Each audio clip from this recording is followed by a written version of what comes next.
Gen Z 2019. 2021 dong.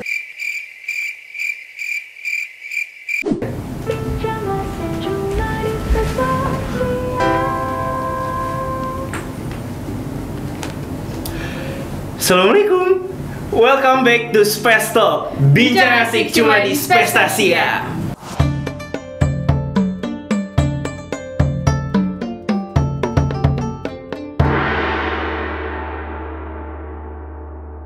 Halo Spestasian, balik lagi bareng gue Wandi Bimbo Putra Pratama dan gue Akila. Dan kali ini kita bakalan ada bincang asik bareng narasumber nih, yaitu salah satu sesi dari Space Talk, Spestasia Talk.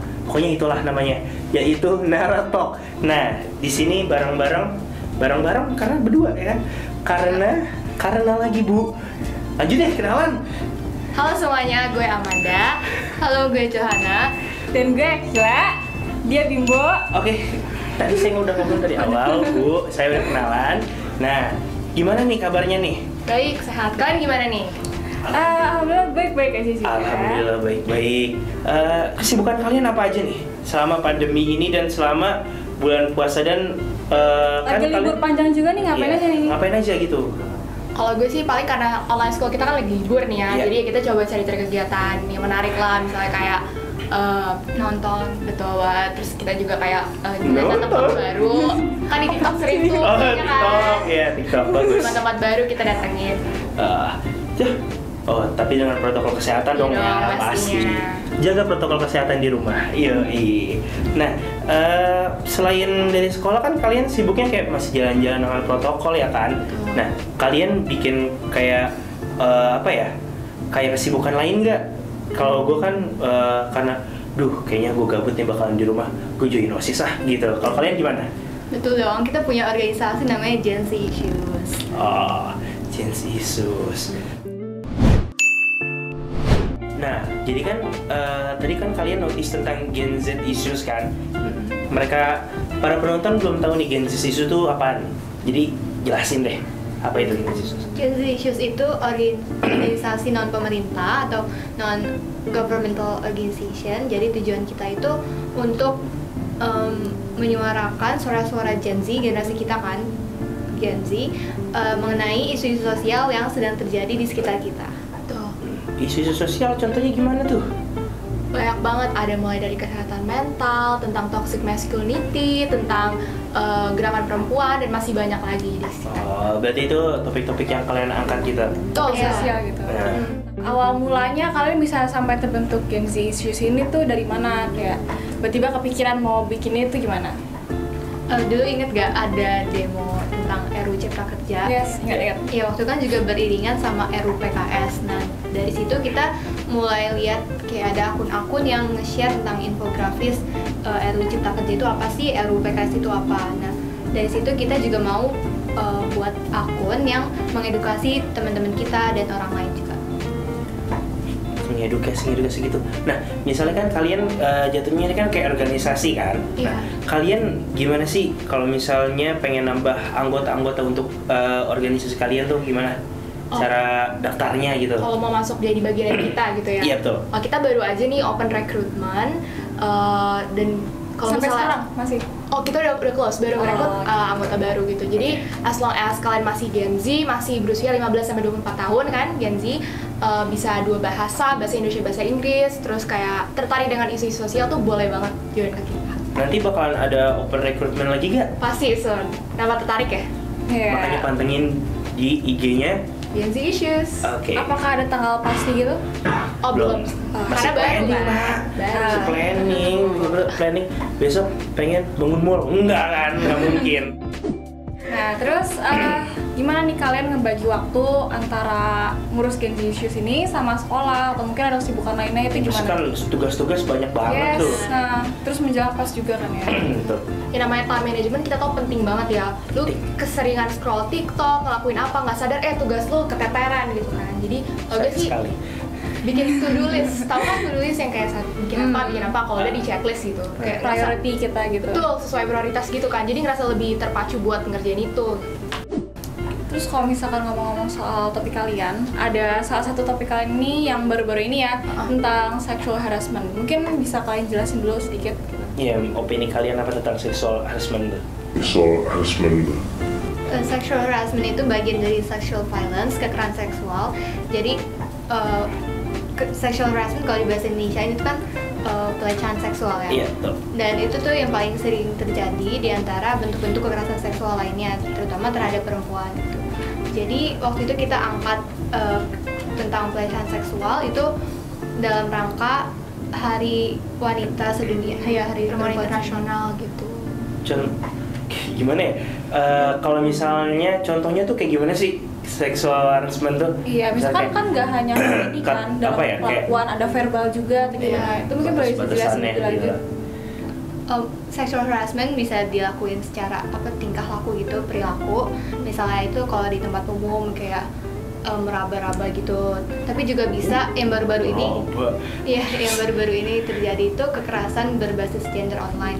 Jadi paling sering itu revenge porn gitu. Jadi misalnya foto korban itu foto korban di share gitu ke sosial media ya, tanpa persetujuan korban gitu. Padahal itu merugikan banget kan, makanya kita berani angkat topik itu. Jadi berarti kalau misalnya kita nyimpan foto misalnya orang itu terus kita keep jadi buat kita sendiri itu termasuk? Kalau ada konsen antara perempuan dan laki-laki boleh, tapi kalau tidak ada dan Lu dan pemilik fotonya gitu. iya, itu dari antara kalian aja gitu. Dan asal nggak lo gunakan untuk aneh-aneh sih. Kalau misalnya kita pada para cowok, misalnya kita muji untuk kalian kayak halo cantik, kalau misalnya sekedar kayak gitu tuh gimana? Kalau sekedar kayak komplimen kayak emang lagi cantik gitu kan, jadi hai cantik gitu kan, lo ngomong gitu kan, gak ada unsur lain kan, nah itu nggak apa-apa. Halo cantik, gitu kayak ngegoda gitu gimana? Agak jijik Bim ya. Jadi kru kita nih ada yang bawel nih, pengen nanya. Bapak Jaka silakan masuk, saya pengen nanya. Apa tuh Pak pertanyaannya? Masuk. Kalau misalkan nih kayak di TikTok ada TikTok kayak gitu kan tahu. Terus kita yang nonton bilang kayak, ih cantik banget nih orang. Itu gimana? Negatif kah atau positif kah? Iya, jatuhnya. Jadi kami para jantan tuh sering ngeliat TikTok kan TikTok kayak gitu bilang, anjing cakep banget. Iya. Jadi gini. boleh jualan. Kalau ngomong cantik ya kayak gitu mah nggak apa-apa. Tapi banyak juga mungkin laki-laki tuh yang salah mengekspresikan gitu loh. Jadi misalnya kita lihat video cewek nari gitu misalnya, terus misalnya komennya itu yang seperti apa ya, yang kayak bukan secara langsung memuji gitu loh. Verbal ya. Jadi lebih ngelihat lagi pemilihan katanya itu jangan sampai menyinggung si pembuat video ini gitu. Itu kan tadi bilang joget-joget ya. Kalau misalnya orang tua dulu tuh biasanya bilang makanya pakaiannya tertutup dong, gimana? Itu gimana tuh?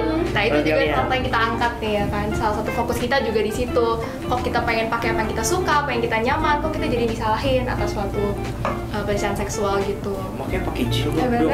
Gue boleh nge-share pengalaman nggak? Gue sebagai seorang pengguna hijab ya, ternyata boleh.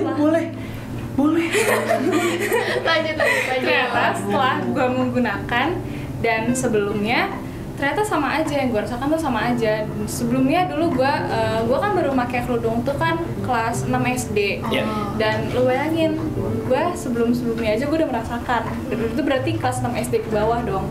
Dan setelah gue make, dan ternyata gue masih merasakan hal yang sama, terutama di transportasi umum, tiba-tiba ada yang megang-megang atau semacamnya, dan gue masih merasakan bahwa padahal gue udah make kerudung loh, gue masih kurang apa, gue masih salah apa gitu. Jadi pakaian itu nggak menjamin kan sebenarnya. Mau setertutup apapun lo, bisa aja pelecehan seksual itu terjadi dimanapun, kapanpun, dan oleh siapapun.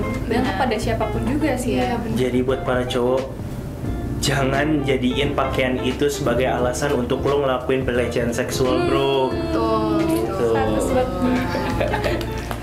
Terus ada lagi topik kalian ini yang menurut gue lagi relate banget sih akhir-akhir ini karena sekarang lagi pandemi. Kalian ngebahas tentang kesehatan mental. Iya, betul. Dimana gimana menurut pandangan kalian mengenai kesehatan mental selama pandemi ini? Terutama buat kita misalkan anak SMA gitu, gimana? Ya kan sering di rumah terus kan, jadi kayak nggak ngapa-ngapain, aktivitas Di cycle sosial yang jarang, ketemu teman jarang gitu. Gimana menurut Bener kalian? banget. Jadi kesehatan mental tuh kayak berpengaruh banget gitu kan. Kayak kita pasti merasakan di rumah itu kita selalu jenuh, terus merasa apa ya, terperangkap gitu loh. Jadi, karena kita di dalam rumah terus. Kayak terperangkap dalam satu cycle yang sama, terus nanti ngerasa burn out, terus nanti kayak Iya. salah nyalain diri sendiri kayak kenapa sih gue males, padahal emang lagi itu gitu loh, tapi ya gitu sih. Dan terus kalian tau gak sih di TikTok tuh kayak ada suka konten tentang kesehatan mental tapi yang salah gitu. Misalnya nih tentang anxiety, orang bilang anxiety itu suka gini-gini jari atau kakinya suka gerak-gerak gitu pas lagi Itu ngomong gue sama nggak tahu orang. tuh apa tuh. Padahal enggak Dan juga ya. jadi banyak banget konten tuh yang belum terbukti kebenarannya gitu loh di TikTok. Dibilang kalau misalnya kaki lo sering goyang-goyang nih, Iya. lagi ngomong sama orang, itu tadi lo punya anxiety gitu. Padahal belum tentu semua orang tuh punya symptoms yang sama gitu. Oke, kalau misalnya itu kan kayak apa ya? Itu menurut lu tentang gejalanya. Kalau menurut lu definisinya anxiety itu apaan sih? Gue nggak tahu masalahnya. Anxiety itu kayak kegelisahan yang berlebihan gitu. Jadi respons diri lo terhadap suatu keadaan. Dan Oh, gak jadi semua kayak- orang menunjukkan hal yang sama gitu kan ya. Iya. Atau kami Gue misalkan lagi ngemikirnya kayak kalau cowok tuh kayak gitu, kalau lagi kebelet kencing pasti kayak beda kasus. Beda kasus sekali ini. berarti mental healthy itu tergantung diri kita sendiri kan ya. Iya, nggak semua orang punya keadaan mental yang sama kan. Soalnya masa kita pukul rata semua orang anxiety gitu kan, enggak. Betul. Kayak pepatahnya Albert Einstein, yoi. Jika kamu menilai ikan dari cara dia memanjat pohon, maka ikan itu akan merasa bodoh seumur hidup. Iya dong, berarti nggak bisa dipukul rata. karena apa sih, situasi hidup tiap orang juga beda kan. Ada yang mungkin alhamdulillah punya keluarga yang suportif, kayak teman-teman yang emang pengertian. Ada juga mungkin yang di keluarga lebih mungkin tradisional, kayak misalkan nganggep mental health itu apa sih, masih Dengan enggak, sepele kamu ya. aja males gitu. Iya. Kamu aja males loh. Atau enggak, kamu sih kurang ibadah. Iya. Iya. Oh. Makanya kayak gitu. Kan misal pendapat kalian mengenai itu mental health yang dikaitkan dengan ibadah itu gimana?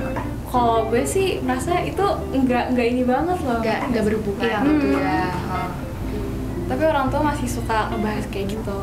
Coba lu pernah gak kayak lu lagi belajar nih sekolah, tiba-tiba lagi guru ngejelasin, terus lu nggak tahu, lu ditanya, abis itu kayak Dek, tolong angkatin jemuran. Nah, itu kesel banget sih. Kayak, Ma, aku lagi belajar. Lu merasa Iya stres, juga, panik merasa juga. bersalah juga kalau nggak nolongin. Emang kalian kalau misalnya nggak ada Gen Isus gitu, kalian pengen ngapain gitu sehari-harinya? Kalau misalnya nggak ada nih tiba-tiba Gen Isus, kalian mau ngapain?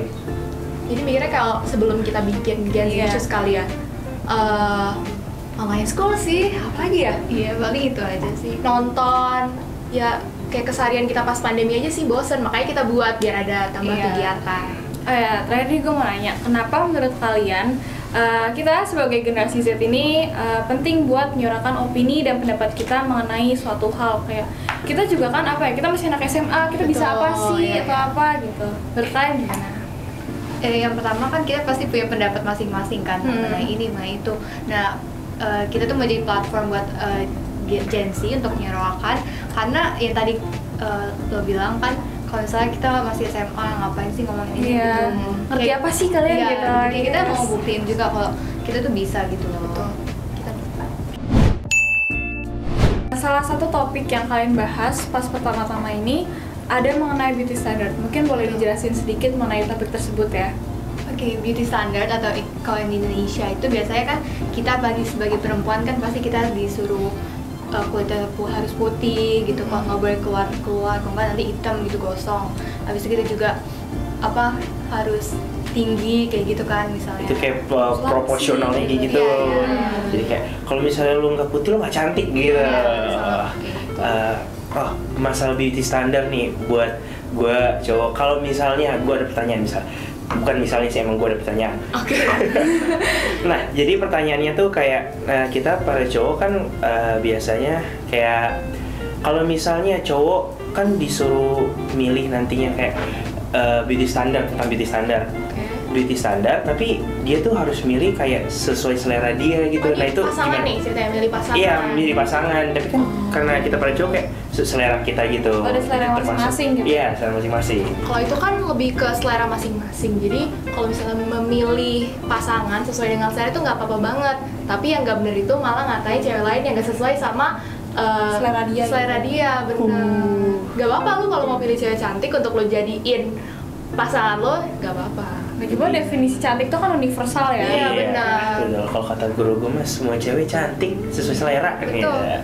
Terus yang bahaya tuh toxic beauty standard itu. Ah iya tuh ada istilah namanya kan toxic beauty standard gitu. Nah itu gimana sih maksudnya? Kan udah toxic tuh berarti kan udah jelek tuh. Nah itu gimana? Jadi suatu beauty standard itu bisa menjadi toxic kalau misalnya gue nih, gue maksain untuk memenuhi kriteria itu biar gue dibilang sama lo pada tuh cantik gitu. Fit in ke dalam suatu Misalnya nih standar. kulit gue ini kan sekarang sawo matang gitu. Iya. Gue maksain pakai krim pemutih lah, Oh, apalah. Justru Jadi malah orang bahaya. lain gitu ya. Iya, malah ngebayar diri sendiri. Kita jadi orang lain gitu demi untuk memenuhi standar itu. Nah, itu toxic gitu. Nah, buat spestasian nih kalau misalnya pengen tahu gimana sih kelanjutan tentang lebih jelasnya tentang beauty standard bisa kepoin di IG @Gen Z Issues. Langsung aja dicek di situ, kita banyak juga ngebahas seputar isu-isu sosial lainnya. di sini. Ada di sini. Ada di sini. Di sini juga ada. Di sini. Nah, terus buat kalian yang pengen terus update tentang Baskom Karasel, kalian bisa follow di Instagram, Twitter, TikTok, dan di YouTube juga pastinya. Oke, BTW dia menyebutin username-nya. Username itu baskomkarasa.68. Nah, dari ini para bintang tamu kita hari ini, apakah ada kesan-pesan buat para spesialis di luar sana mengenai misalkan regarding their mental health atau semacamnya? Oke, mulai Pesan dari untuk Aden. orang-orang yang masih ngeremehin tentang seperti ini. Nah, ya. mengenai isu-isu ini. Ya. Kalau dari gue sih jangan pernah takut untuk speak up. Mungkin kita masih Gen Z, kita masih anak SMA. Dibilangin sama orang tua, lo tahu apa sih, bisa apa gitu. Gak usah hirauin, kalau lo mau speak up. Tapi jangan lupa kalau mau ngasih pendapat, searching dulu. Maksudnya research, bener nggak info yang lo dapet itu valid atau enggak gitu. Bener, karena sekarang udah banyak banget informasi kan di internet, kayak kita bisa cari di mana aja. Gen Z 2019. 2021 dong.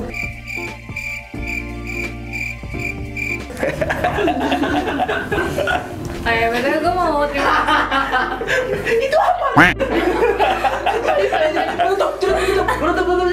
Betul, gue mau terima kasih banget sama para bintang tamu kita hari ini yang udah mau nemenin kita. Terima kasih.